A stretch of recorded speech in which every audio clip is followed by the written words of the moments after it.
चलिए पापा, देखो ना रुस्तम कौन आया है। अबे वो बुड्ढे कहाँ, अंदर कहाँ चला आ रहा है? चल बाहर निकल, बाहर निकल। रुस्तम दिमाग खराब हो गया क्या तुम्हारा? ये किस तरह से मेरे पापा से बात कर रहे हो? वो तेरा बाप है, मेरा बाप नहीं, समझी? ये क्या मैनर्स है? मेरे पापा तुम्हारे पापा नहीं लगते क्या? कुछ नहीं लगता तेरा बाप मेरा, समझ में आया? और मेरी मर्जी, मैं जैसे मर्जी वैसे बात करूंगा। और तू क्या देख रहा है? शर्म नहीं आ रही तुझे? बेटी के घर का ना पानी तक नहीं पीते और तू मुंह उठा के चला आया। और इतनी बेइज्जती के बाद तो कोई भी चला जाएगा, तू अभी तक खड़ा है। रुस्तम बस, बहुत देर से तुम्हारी बकवास सुन रही हूँ। सारी तमीज तहजीब भूल गई क्या? कोई बड़ों से ऐसे बात करता है? मैं ऐसा ही हूँ और ऐसे ही बात करूंगा। क्या कर लेगी तू? और मेरे परमिशन के बिना ना मेरे घर में कोई आ नहीं सकता।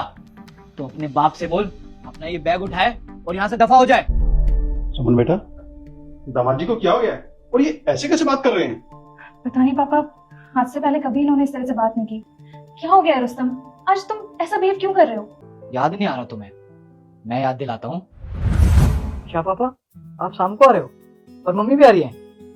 अच्छा ठीक है, आप लोग आ जाओ। मैं आप लोगों की फेवरेट मटर पनीर बनवा के रखता हूँ। हाँ, सुमन को बोल देता हूँ, वो भी जान के बहुत खुश होगी कि आप लोग आ रहे हो। ठीक है। सुमन, कल ना मम्मी पापा आ रहे हैं। तो मैं क्या करूँ? क्या करूँ मतलब? तुम एक काम करो रुस्तम, तुम्हें इतना ही शौक है ना अपने माँ बाप को बुलाने का, तो तुम उन्हें धर्मशाला छोड़ो, वहीं पे उनसे मिल लेना। क्योंकि मैं उनके लिए यहाँ पे कुछ भी नहीं करने वाली, समझे? सुमन, वो मेरे मम्मी पापा है, कैसी बात कर रही हो? मैं उन्हें धर्मशाला में छोड़ा हूँ। तो तुम्हारे माँ बाप है, तुम्हारे माँ बाप है, इसका मतलब ये नहीं कि मैं उन्हें अपने सर पे बैठा लूं। देखो, मैं उनके लिए कुछ भी नहीं करने वाली और ना वो यहाँ पे आने चाहिए, समझे? तुम जाओ यहाँ से अब। तुम्हें बाद में देखता हूँ।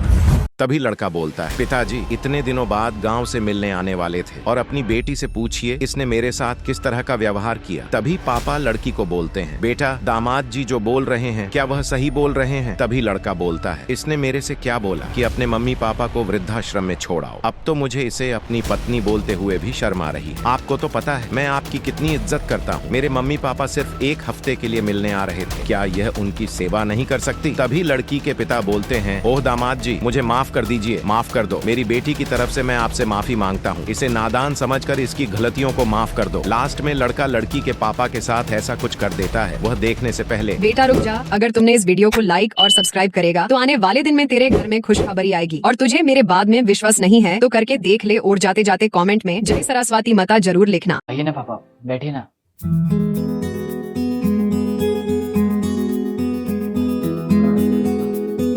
सुमन, तुम पापा के लिए चाय बना के लाओ, मैं इनसे कुछ बातें करता हूँ।